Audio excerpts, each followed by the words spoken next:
안녕하세요. 임수구 목사님의 묵상 이사야 61장 2 제목 여호와의 종을 따르는 사람에게 일어난 변화. 오직 너희는 여호와의 제사장이라 일컬음을 받을 것이라. 사람들이 너희를 우리 하나님의 봉사자라 할 것이며 너희가 이방 나라들의 재물을 먹으며 그들의 영광을 얻어 자랑할 것이니라.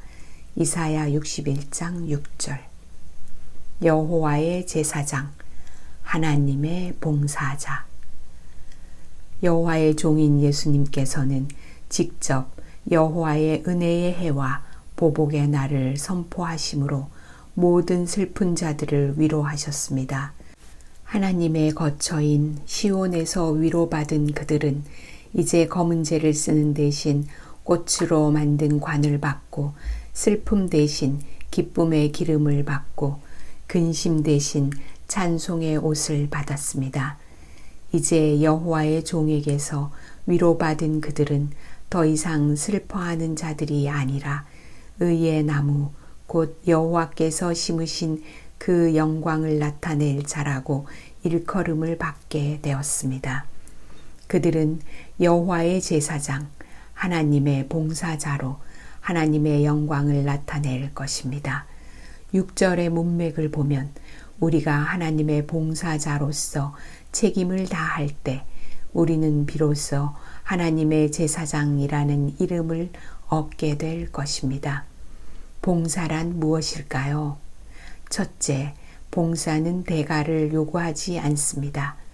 둘째, 봉사는 강제가 아니라 자발적으로 하는 일입니다.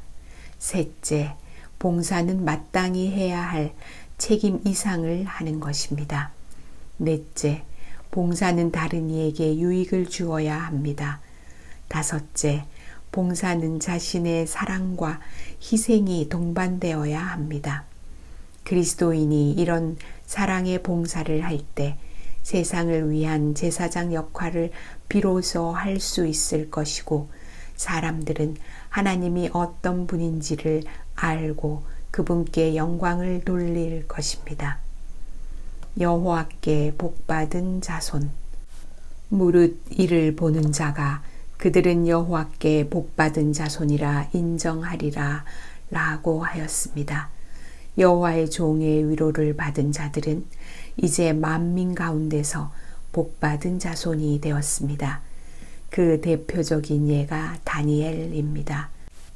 다니엘은 17살의 나이로 바벨론 나라의 포로가 되어 잡혀갑니다. 그는 위로가 필요한 사람이었습니다. 그러나 바벨론에서 70년 동안 살다가 90세로 세상을 떠날 때까지 다니엘은 느부갓네살 왕, 다리오 왕, 고레스 왕에게 봉사하며 믿음으로 변함없는 삶을 살았고 하나님은 그에게 꿈과 계시를 이해하고 해석할 지혜를 주시고 사자굴에서도 보호해 주셨습니다. 다니엘은 바벨론 땅의 사람들에게 하나님을 보여주고 그분께 인도하는 제사장 역할을 충실히 해냈습니다. 그는 이방 땅에서도 하나님의 의의 나무로 여호와께 영광을 돌렸고 이방의 왕들까지도 하나님을 찬송하게 하였습니다. 아무도 그를 슬픔의 사람이라고 생각하지 않았고 그는 하나님의 사람, 여호와께 복받은 사람으로 인정함을 받았습니다. 그리고 다니엘에게 주어진 약속은 바벨론 같은 잿된 세상을 사는 오늘의 그리스도인에게도 여전히 유효한 약속입니다. 보복의 날, 곧 예수님의 재림의 날까지 주님은 이 약속을 굳건히 지키실 것입니다. 기도. 오늘 이 세상에서 여호와의 제사장이자 하나님의 봉사자로 살게 하소서. 아멘.